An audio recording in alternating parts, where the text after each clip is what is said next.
This is the contour bund. When you are making bunding, when is the soil is fresh, they dig and they put over here. It is on contour. So immediately the most of the bunding, what happens, once the rain comes and it enters two sides, the slopes are very steep, so that all the soil will get eroded and wash away. So that you have to make, don't keep like this, just you flatten this you increase the top width of the bund. The top width of the bund, just you make a flatten. If the water comes, it doesn't fall and goes off. It will fall into the impound into the soil, and it will percolate faster. And if you plant them, and immediately you have to plant with some grasses, which is a vegetative measures are always better instead of going for some putting stones and other things. But subsequently we can have a plantation. But this is one of the very good. Immediately you can introduce some. This is a Stylosynthesis hamata, which is very good, fast growing, and it's a grass, but it's a very good nutritious for the fodder, and they can cut and carry and give it to the cattle. No more grazing, and just you have to broadcast like this. So the advantage of this stylo is a perennial and the leguminous, and it's almost all is a good biomass and ground cover. And your lot of fodder is available for the animals, and it grows very faster. It will keep the soil check the soil erosion, and the root system will be intact with the soil.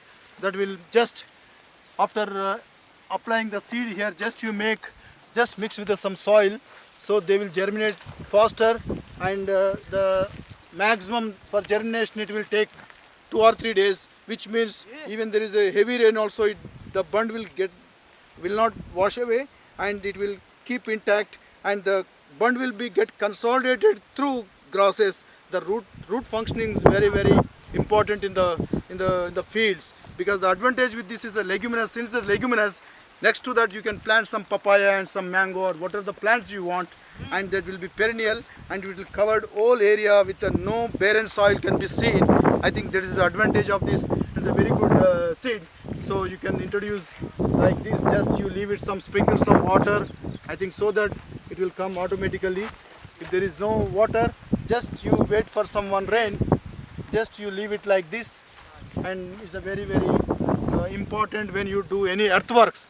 In earthworks, the soil, the bunds consolidation through cuttings and some plants, some grasses, some vegetative things, not just bare keeping and leaving alone just is on the barren. I think that is a more erosion prone, and you don't make erosion prone areas. You have to check the erosion, you arrest the erosion.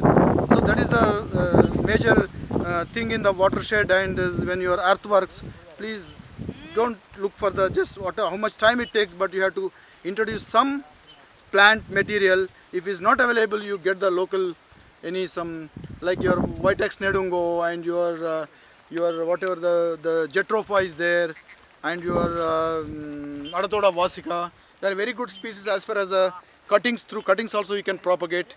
The root formation will be faster, and they will intact. They will keep binding the soil together.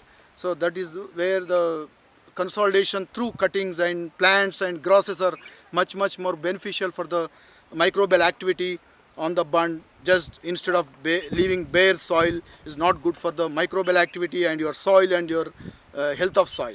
So that is where the very important function of the vegetative measures and vegetation on the bund is. In permaculture we call it as you plant with some plant, don't leave the bare place is a barren, so that it will keep growing something. There exactly you start giving a lot of biomass for your farm and your plants and your other needs. I think that is a biomass production is faster, and you think you can use it for a mulch material and your compost, anything you can use.